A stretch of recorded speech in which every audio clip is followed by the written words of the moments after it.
Welcome back to the Kennedy Dynasty podcast. I'm your host, Alyson, and today I am joined for part 2 of our Peace Corps hoopla episode. Extravaganza. Peace Corps extravaganza. That's right. Peace Corps 2, Electric Boogaloo.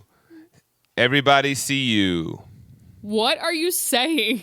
It's Thursday night, and I am ready tired. for the weekend. I'm ready to go, and I am going to just sit. I'm going to sit at the beach. I'm going to do a lot of satin. Just sit. I'm going to show you. Your audience can't see this. So I'm a bit of a, I don't know if you know this, but I'm a bit of a peacock. Mm-hmm. I have bought some new swim trunks for the beach. Yeah. I can't see them. Well, I'm about to show you.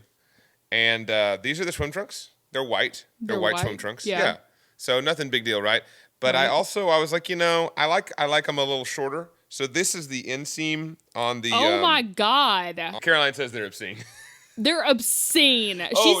Do you want a wife? Caroline has accepted this into her life. All of my swim trunks are short.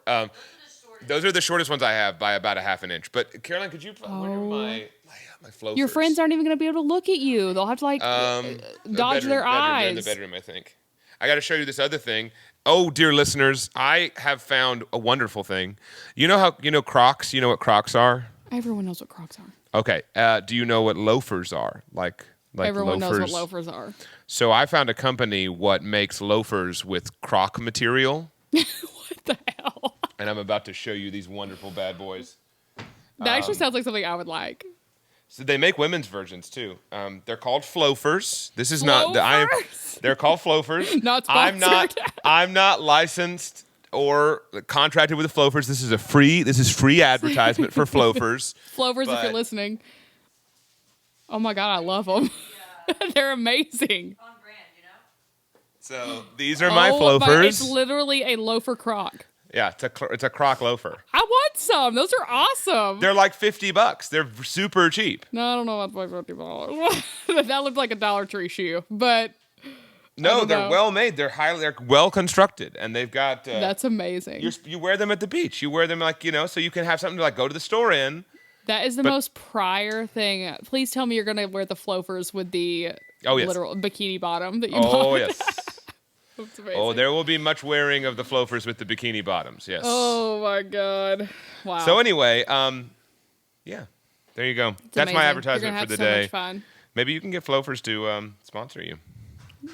You know what? I don't know. I don't know that they're looking for podcasts to sponsor on.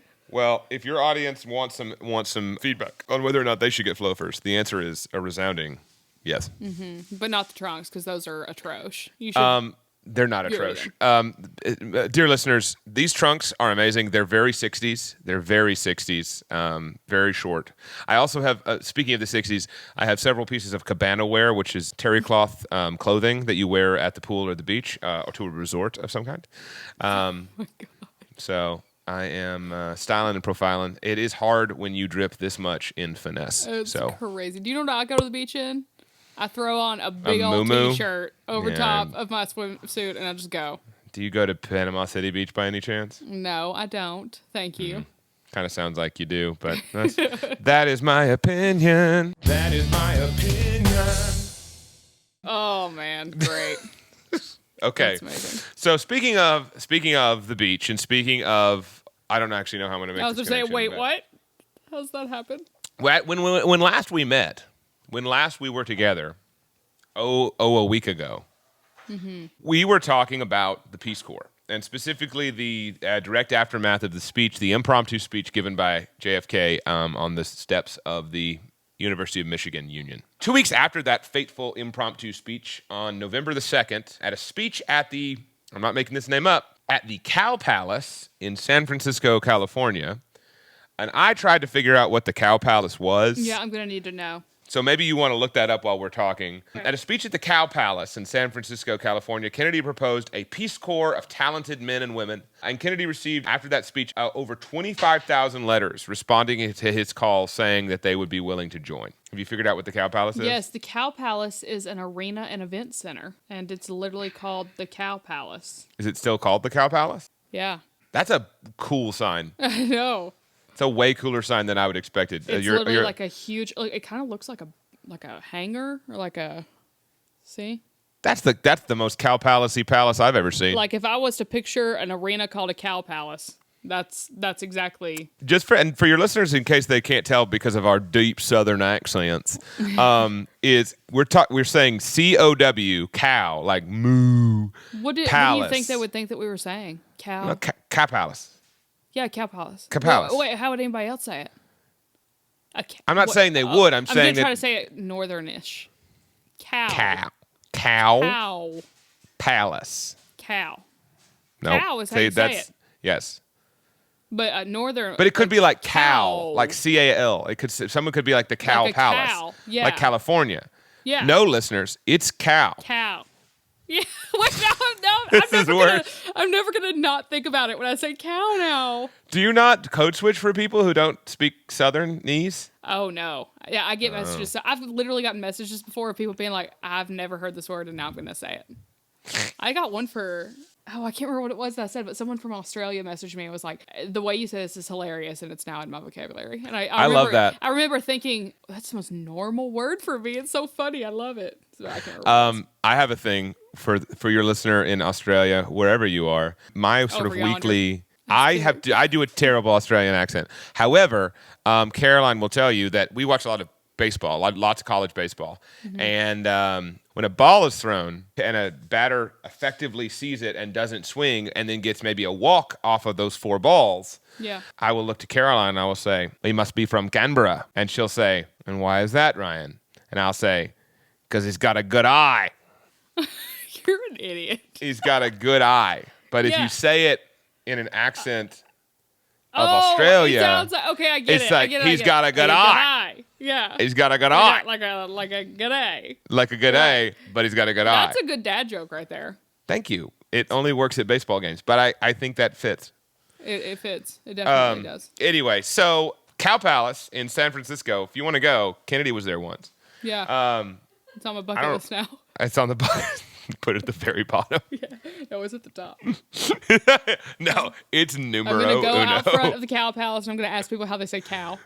I'm kind of hoping this becomes a thing amongst your listeners, like a joke about the Cow Palace. Like where are we gonna let's all have If I ever do a live podcast tour, we will do it we'll start at the Cow Palace. You think we could fill up the Cow Palace? No, I don't. One can dream though. One can only dream of filling up the Cow Palace. Yep. Basically, after this, he received 25,000 letters, and he immediately took action upon being elected president. Of course, we already know that he was elected president. Spoiler alert. Sorry. This action was directly out of the response to the Cold War, though, right? And so Kennedy had remarked in his early speeches that the Soviet Union had hundreds of men, women, scientists, physicists, teachers, engineers, doctors, nurses, and other professionals prepared to spend their lives abroad in the service of communism. And he felt that it was necessary for the United States to have another such group of goodwill ambassadors to go about the world spreading the goodness of democracy. The executive order he used to create the Peace Corps was Executive Order 10924. And he basically saw this as a way to combat what he called or what he felt was the ideal of the ugly American, or the otherwise known as the Yankee imperialist. Because remember we talked about this before. If it happened between World War II and 1991, if something happened in the world, it probably had to do with the Cold War, and probably had to do with the ideological differences between communism and democracy in the United States and capitalism. And so a few days after his inauguration, Kennedy asked his brother-in-law, one R. Sergeant Shriver, to lead this organization. And that's sort of Sergeant Shriver's claim to fame, is it not, Alyson? It's one of them. He was very philanthropic, and I feel like for profit. It's not like it was his job, but I'm saying he and his wife Eunice both just really fulfilled the public service call in every way, shape, or form. I really find them very inspiring. But he was... And Eunice was John F. Kennedy's sister? Yes? And she's who founded the Special Olympics. Okay. And so when the Special Olympics came around, he worked alongside her with that, but he... Which is on right now, right? Is the Special Olympics still on currently? I'm not sure if it is. I think it might have ended last week. Yeah, I don't know. I'm not sure. And then their son founded Best Buddies. So, they're just an amazing family. He actually he went to law school, and then he worked on the Chicago School Board. And then he ended up helping Kennedy with his campaign in 1960, and then became the director of the Peace Corps. And then he also worked really closely in Johnson's administration afterward too. So yeah, he's a really cool guy. He is, and thank you for filling us in because I didn't know. Yeah, I need to do a whole episode on Sergeant Shriver for sure. You really should. I could do a few parts on him. Just because his name, he actually was the believe it or not, he was the inspiration for Sgt. Pepper's Lonely Hearts Club, the album that the Beatles came out with in the 1960s. Really? No. Hey, Alyson, Gullible is written on the ceiling. Yeah, you know what? I'm tired. It's Thursday. I don't know.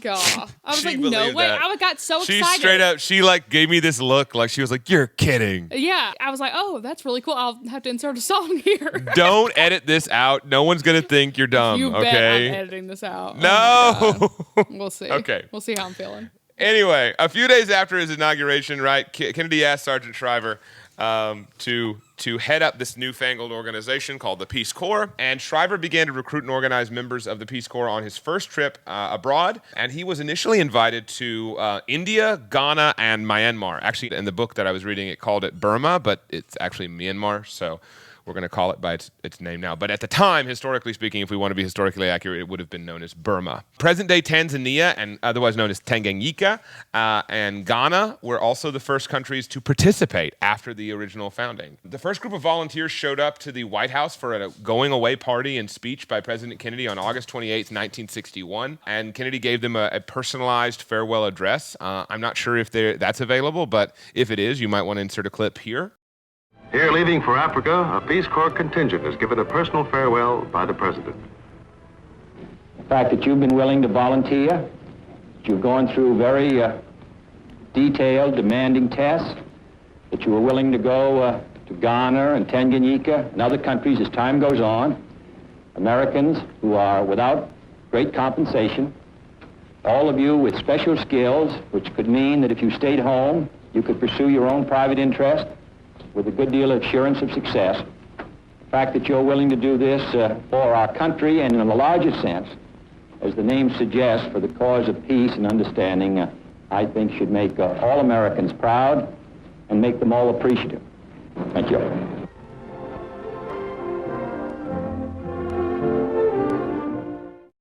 And then Congress officially approved the Peace Corps as a actual government agency on September 22nd, 1961.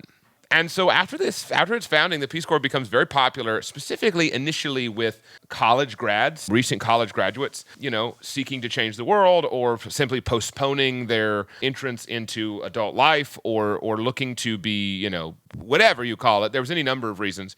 You look at the stereotypical Peace Corps member, and I don't know if you know, I don't think anyone in their brains maybe has this is what I think of when I think of the Peace Corps.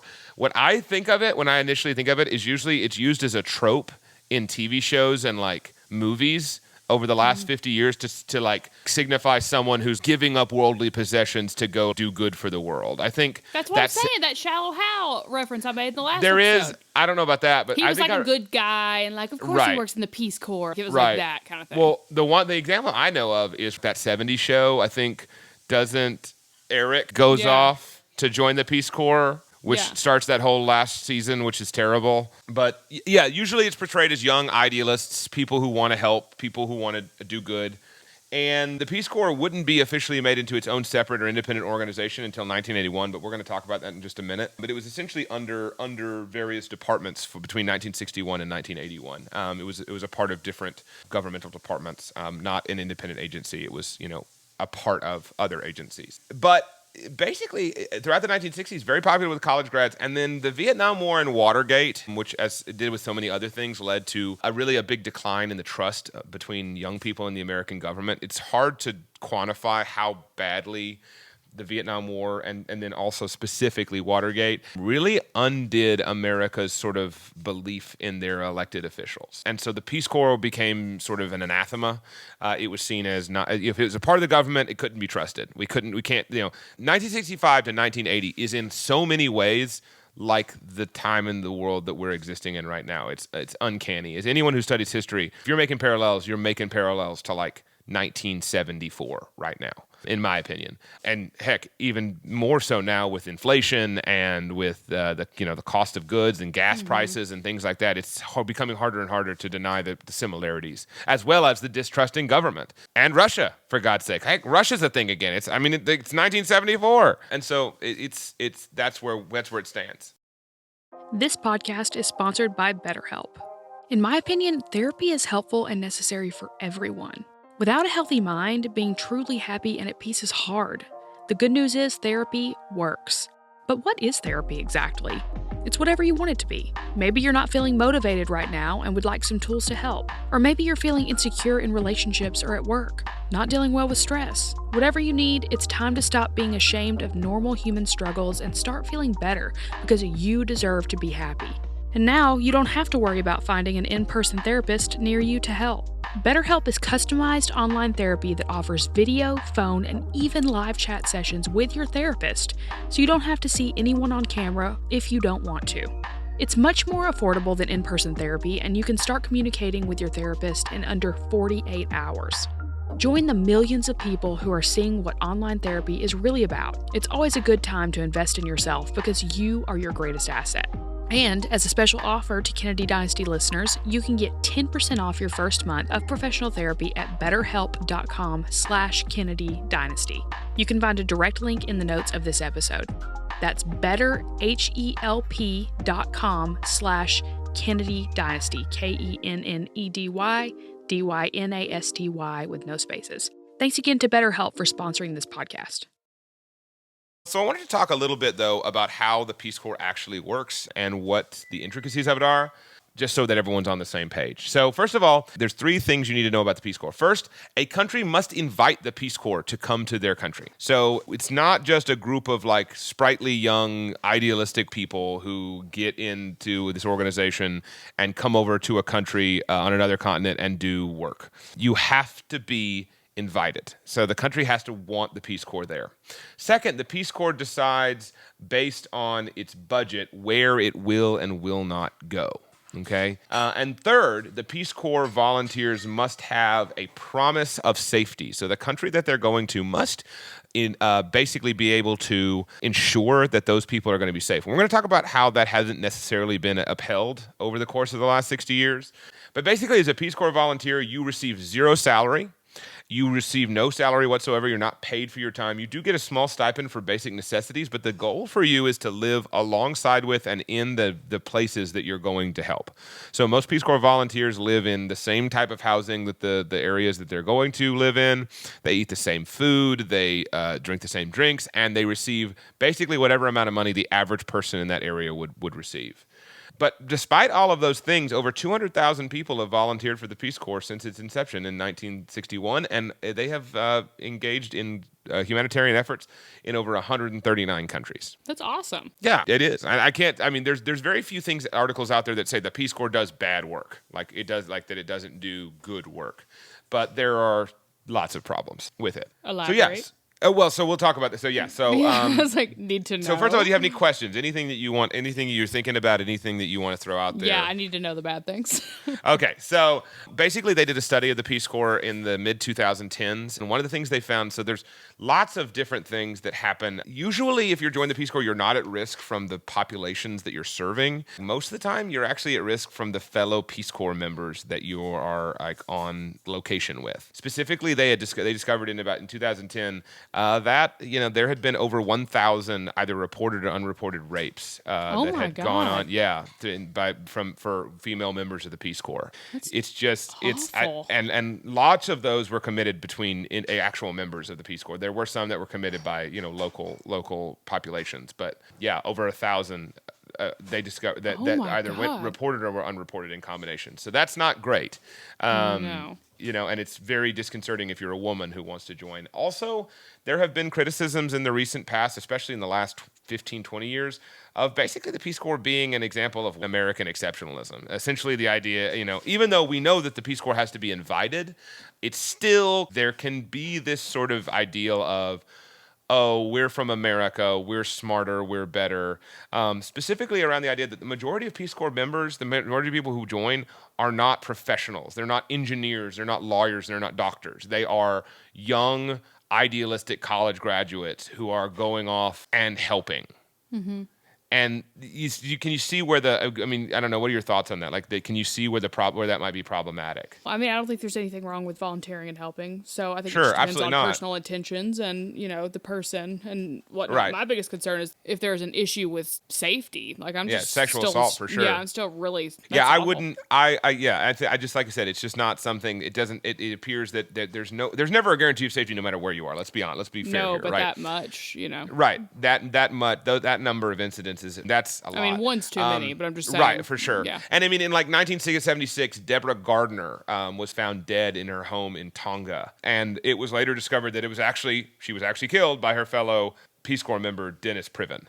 And he was tried in a Tongan court, but actually his sentence was overthrown by reason of insanity. So, needless to say, there's no way to ensure safety, and there's a lot of downsides to the Peace Corps, but it certainly has a positive mission, though it depends on your stance on the spreading of democracy and capitalism throughout the world. Mm-hmm. And, again, if it was originally intended to be a bludgeon for the Cold War ethos, then, that's certainly something to be considered.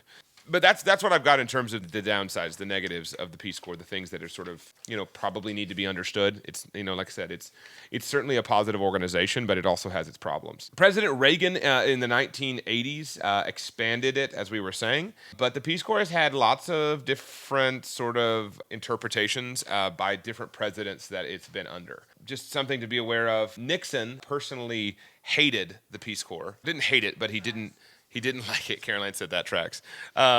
So Nixon did not like the Peace Corps, and basically while he was president, he pretty much hampered its ability to function, put it underneath another organization. Jimmy Carter, on the other hand, absolutely adored the Peace Corps. In fact, his mother had served as a nurse in the program at one point in her life, so that was pretty interesting.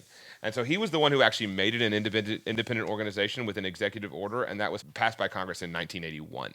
And after 9/11, you fast forward after 9/11, facing a growing anti-American sentiment around the world, President Bush actually pledged to double the size and budget of the Peace Corps. And in 2004, the Congress increased the budget to $325 million. So that was the budget then.